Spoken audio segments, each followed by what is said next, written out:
Welcome to a highly questionable Tuesday. What do you like on the show today, Bomani? I might be changing my mind about the Hawks a little. No. Vamos, papi. What? Let's do this thing. Whoa. Oh. Did the Spurs get by the ref? Okay, this is how we're going to start every show, it seems like, with my father cursing. It feels that way last night as something appeared that has never made an appearance, and all the time all of us have been watching basketball, which is a foul by the inbounder, an offensive foul. Look at this here. Dion Waiters inbounding. That's where the questions start, and you see that. Let's get a better look here. That's just an elbow to the chest, but man who's always flopping, right? So you never know what's real and what's not. Man who stepped on the line as well, and none of this that takes place afterwards should have even taken place. But I like that the refs allowed them to play. They should have called that there, but I do enjoy when the refs get out of the way and let them play. That was 14 seconds of total chaos that I happen to enjoy. Yeah, but let's be fair about this for a second. You're supposed to get a man 3 feet, right? Unless that was Inspector Gadget inbounding the ball, he can't elbow you if you're 3 feet away. So what's the beef here? They got a 3-on-1. What were you going to get better than a 3-on-1? Not only was it a 3-on-1, it was a 3-on-1 where a fan was doing this to my man Go-To Adams. Look at this. This is great. Adams was the only one who was competent at the end of this game, by the way. The only one who was competent on the court. Say this, though. We've had questions about whether Billy Donovan's an NBA coach or not. He never sounded more like a college coach than he did in this moment, because this is how you do things when you're a college coach. Did you get any explanation? I'm not sure what you're talking about. Well, the play of the game, at the end of the game when Waiters passed it inbounds, did you have any clarification from the officials if they made anything about the call? I'm not sure what call you're talking about. We inbounded the ball and they stole it. Yeah, there was a question about whether Waiters. Oh, I didn't hear anything about that at all. I apologize. I didn't hear anything about that at all. So I'm not. I haven't seen the clip. Obviously, I thought the ball got thrown up. Kevin lost his footing and fell down. I don't know if he got fouled on the play or not. Obviously, it was a scramble there at the end, and we were able to come up with loose ball. But I don't know. I don't know that part of it. I apologize because I wasn't really quite sure what you're talking about. Was that a press conference or a deposition? Like, that's how I imagine a college coach when the NCAA shows up. Oh, what do you mean? What? Huh? How about this one, though? Bomani mentioned what the Spurs got out of that call, non-call. They get a 3-on-1, 10 seconds left in the game. They've got a timeout. They have the basketball despite the non-call. If Oklahoma City had done all of that in that situation and gagged up an airball 3, we'd be crushing them in a way that we leave the poised champions alone on. You know, the Thunder, they really impressed me last night. Now, I can think that they can really win the series. Right, okay. Yeah. Okay. The series. Couldn't get it out with a straight face. Second home loss of the year for the Spurs. He's still not trying to hear it. Did last night make you think the Hawks might actually have a chance against the Cavs? All right, early in the game, the Cavs looked like they were going to blow the Hawks out of the building. Then steadily, the Hawks came back. Cleveland had a hard time scoring. And then ultimately, the margin in the end was an 11-point victory for the Cavaliers. I know a lot of people come out of this saying same old Hawks, and nobody loves to say same old Hawks more than me. But I did notice one thing about this series that'll be fun. Cleveland has nobody that can guard this Schroeder dude. Like, I'm not sitting around watching the Hawks that much, but I mean, every time somebody had to try to stay in front of him, he was passed. He's not going to hit the threes like this all series. But what are they doing with this? I know. He kept Jeff Teague on the bench the remainder of that game. But when you're counting on a guy with number 17 blonded into his hair all game, you're also counting on him at the end. And they didn't score for the last 4 minutes of the game because he was totally gassed. Just saying this. Cleveland shot almost 50% from three-point range, and it looked like they could lose that game with 3 minutes left. That's not that encouraging. They didn't have an answer for that, but Atlanta doesn't have an answer for that LeBron James guy, and they also don't have an answer for Tristan Thompson. I don't believe that series is going to last very long. Hey, Corver, buddy, you got to start making some shots from three-point range, okay? True. You just can't be one of the best in the league, and all of this all in a playoff game. You just check out. You stay in the locker room. You got to be in that game at all times, you know? He's right about that. I mean, Corver, he's... All times. 48 minutes. Let's go. 53 if you need it. Let's go. Why should Frank Vogel read into Larry Bird's comments about him? He's not going to be there very much longer. I can't believe what Larry Bird said because I don't feel like anyone thought Indiana was a contender, and I don't believe anyone would blame Frank Vogel for what's happened this season. And furthermore, Frank Vogel would be a hot commodity if he were available. What Larry Bird said is he doesn't know yet, uncommon honesty, whether or not Frank Vogel is going to be back. I'd be insulted by that if I were Frank Vogel. Oh, he's done in that town. No reason to be insulted. Just start looking around, get on Craigslist, whatever it is, look at the newspaper, get your highlighter, baby. You're going to need to find you another job. What I don't get in this is why people are so down on Larry Bird about this. If they want to score more points, if they want to be a better offensive team, they might need a better roster. They also might need a different head coach. Not necessarily a better one, but a different one. Because when's the last time they were past 20th in offensive efficiency in this league? It's been about 5 years. Vogel has demonstrated he's not the guy who's able to do that. Any other position in the organization, when you replace the guy, you don't do it because you're saying that guy was the problem. You're saying because you're doing it because you think you can get better in that position. They might be able to get better in that position. Why does that sound so foreign a thought about Frank Vogel? Jeff Van Gundy made an interesting point on the radio today with us where he said, hey, if you listen to that last 2 minutes report and the refs were indeed wrong on a couple of calls, the Pacers are playing in the next round, and all of a sudden, what are we saying about Frank Vogel? Not about us, about Larry Bird, who's saying, damn, now I can't fire this dude. Do you know that Vogel means bird in German? Really? Yeah.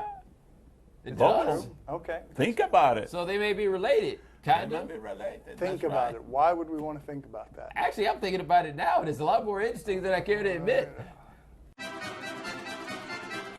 Should the Heat give in to Chris Bosh's wishes and play him in the playoff? Okay, this is just a little bit odd. That scenario where a player is begging to go play and the team is saying, actually, medically, you're not cleared. Normally, this goes in the other direction, but Chris Bosh really wants to play to the point where he and his wife have started a social media campaign because he wants to be back out there with the Heat. The Heat appear to be afraid he might die on the court. If you're the Heat, you can't do anything that you think might end with a guy could die on the court. This is a weird tension you have here where the organization, instead of serving its own interest, they want him to play, they're paying him to play, they are guaranteed to have to give him money, and they're telling him to sit even though they need him. Chris Bosh, meanwhile, with the risks involved, risks greater for him than they are for anybody, is saying, no, I want to get out there. You never see this situation where a team is protecting a player from himself and his own competitive instinct. Super rare situation. You know, if I were Chris Bosh, I just sit out. I get a bunch of money coming my way and enjoy life, enjoy the family. Because if he goes in there, start playing and the Heat, they lose, they're going to blame Chris Bosh for it. They're going to say, we were winning without Chris Bosh. The moment he went back into the roster, you know, we lost, you know? That's what it's going to happen. Here we were focusing on insignificant things like whether or not he lives or dies. Right. How did we not focus on what really mattered? Who's going to get blamed when the Heat get eliminated? Spoken like a true coward. Should we really give a that Leicester City won the English Premier League? I feel like we do give a bleep because they did something that you never see in sports, and this is something that you love if you root for sports. A 5,000 to 1 underdog. Basically, this is the Sixers winning the NBA title. We watch March Madness every year, even though the names are interchangeable, because we just love drama, upsets. This is probably the biggest one we've ever seen. How could you not be interested in that? I don't know, but I don't care. Okay. Not at all. At all. In fact, I feel like this is an indictment on the rest of the Premier League. How Premier are you if you're out here losing to these cats? Like if the rest of the NBA was out here losing to the Sixers, I mean, what would we say? It'd be time. We'd relegate the whole league. No. Wow, he found a way to undercut a story that I was talking about. Was so happy. This is America. This is America, and that's not how you spell Leicester. Okay, that's true. Ring, ring, Yes, of course. ring. There it is. Yeah. Hey, Juanito. Yep. Why didn't you tell me about this 5,000 to 1 bet, you know? Yeah, with the soccer team. Yeah, in England, the Premier League, you know, you're supposed to give me those kind of tips, you know? Yeah, well, yeah, from now on, our relationship has been, it's on the rocks now, you know what I mean? An opportunity like that doesn't happen every day, Juanito. You don't do your job. Hang up on him. Yes, Juanito Yeah. not doing a good enough job of helping you take his money. All his money. Take a ridiculous amount of money. Coming up next on Highly Questionable. Cruz, can I at least shake your hand? Ow. Yeah. Oh. That's complicated. Oh, no. Yeah. Oh, no.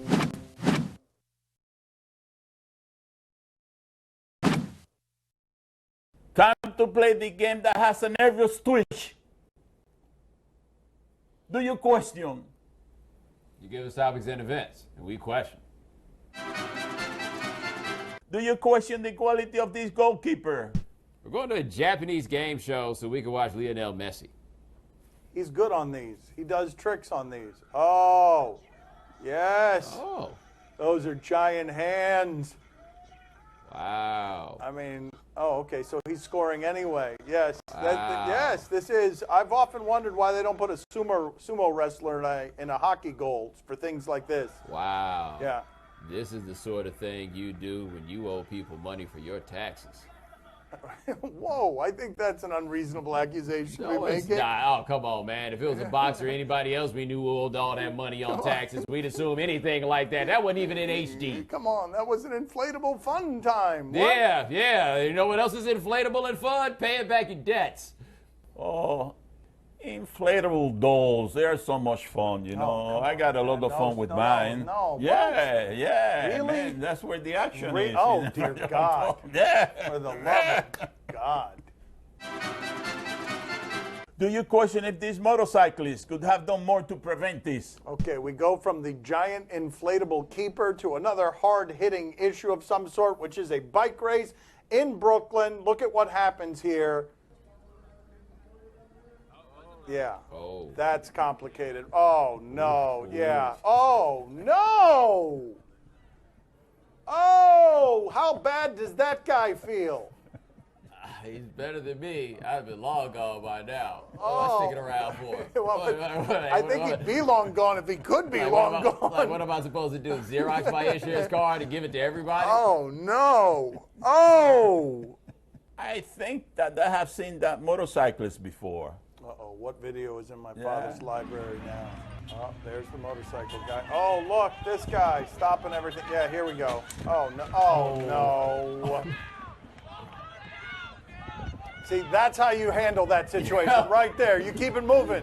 What Yeah. am I helping? Yes. Yeah. What can I do to help? Yep, that's when your motorcycle works, that's how you handle the situation. Just flee the The crime. most helpful thing I can do is get out the way and let the professionals handle it.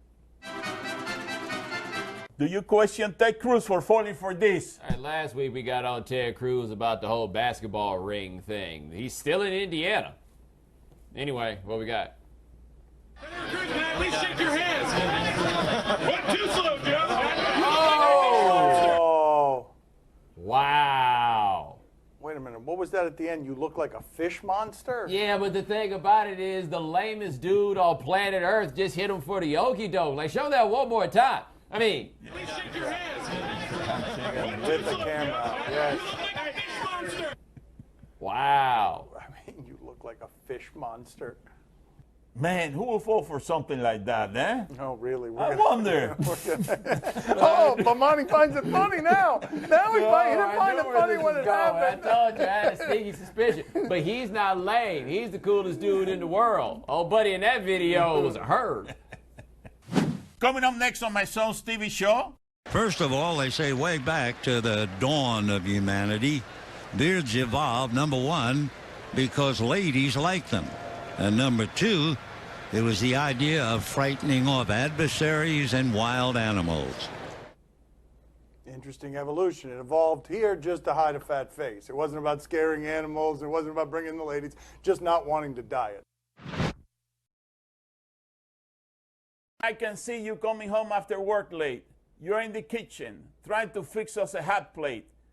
You're just working with the scrap you was given. And Mama made miracles every Thanksgiving. But now the road got rough. You're alone. You're trying to raise two bad kids on your own. And there is no way I can pay you back. But my plan is to show you that I understand. You are appreciated. From the Clevelander Hotel on beautiful South Beach, Miami. Time to play the game that I would like to invite you, all of you, to the Gun Show. See? Man, that was long. Oh, no. You held that muscle out there for a while. Tell us what's on television. We'll tell you if we're intrigued. On TNT, Game 2, Blazers and Warriors. Yeah, I'm interested. I'm predicting Portland bounce-back situation. Game 2, Portland going to make it look different tonight. Here's Andrew Bogut, though, talking about how his on-court demeanor is. Do you mind? Don't use that word. You are in. Yeah, 100%. Can we put that in? No, no. And what makes you? Well, there's a bunch of factors. I mean, I'm a foreigner, so that's number one. It gets you voted in the top 5 dirtiest. I just tell it like it is. So. Good follow-up question. Is he their highest paid player? He gets paid a lot of money. Bomani, are you intrigued? Kind of, sort of intrigued, but not really. Rooting for an early blowout. Some of us could use some sleep after last night's late game, and none of us think this series is going to go very long anyway. Bomani rooting for sleep. Such a strange thing for a young man. Bobby, are you intrigued? Oh, see, I'm very intrigued. I'm telling you something. Klay Thompson is having a hell of a game, and game after game after game after game. I don't think that he's going to be too happy when Steph Curry comes back. So enjoy your last game by yourself, taking all these shots, because when Steph gets back, you're going to have a limited number of shots, buddy. That's all I got to say. At least this time when he said that's all I got to say, he didn't say anything else. Right. He doesn't always stop there. Yeah, there it is. Throw the key over your shoulder. On Sportsnet LA, Dodgers and Rays. We can argue about just about anything in sports, dislike just about anybody, but Vin Scully might be one of the most beloved people in the history of sports. He's almost 90 years old. Here he goes on a sermon about the history of beards. If you've been like the way I have been, looking at players with these big beards, I decided I'm going to do a little research on beards. So during the game, yeah, there's plenty of them around. We'll tell you a couple of stories as we go through it. First of all, they say way back to the dawn of humanity, beards evolved, number one, because ladies like them. And number two, it was the idea of frightening off adversaries and wild animals. There's the one-strike pitch, swung on and missed strike 2. Then, of course, you come to Abraham Lincoln, who was clean-shaven. And a little 11-year-old girl named Grace Bedell, she said to Mr. Lincoln, if you would grow a beard, my daddy has a beard, and my mother will tease him to vote for you. Ah, yes, the beards. Interesting evolution. It evolved here just to hide a fat face. It wasn't about scaring animals. It wasn't about bringing the ladies, just not wanting to diet. Bomani, are you intrigued? I thought that little girl was going to tell Abe Lincoln, my daddy has a beard and my mommy does too. Like the story actually turned out to be a letdown after I didn't get that payoff. Really? You wanted a circus beard that would have situation? been great. Okay, Bobby, are you intrigued? Okay. No, I mean, that's tough. We took everything. We didn't leave you a lot there. What happened? See, I'm very intrigued. Listen, Vince, I got a piece of advice for you. I think that it's time for you to hang it up, buddy. I'm telling you, I think that you're 90 years old. Relax. No. Yeah, that's right. No. That's right. Stop saying this. Drink a couple of beers. Stop saying this. No. I will not be responsible for the things these people say to you for that. Yes. No, Bobby. I think that you'll be happier that way. You'll do all viewers a big favor if you just relax and enjoy yourself. He's doubling down. He just fired Vin Scully. What is he doing? Bobby, do you have something to say? Oh, yes. I have to apologize. I wasn't talking about Vince Scully. I was talking about the guy that I know that his name is Vince. Yes, that's what he was doing. Really? Exactly. Really? He was talking about Vince Wow. Scully. Wow. Vince. What a Let it ride. Let it ride. cover up. Don't you let it ride. That's all the time we have for today. Thank you for watching. 2 radio shows for you. 10 to 1 Eastern over here, 4 to 7 Eastern over there. Thanks for watching. Gracias. See you mañana. I got something to say to ESPN. I want a radio show too. If I don't get a radio show, I'm going to stop coming to work. No. That's right. No, Papi. Well, hold on. If he doesn't come to work, that means I don't have to come either, right? We don't come to work. Wait, that means we get fired. That's what that means. Yes, Bomani.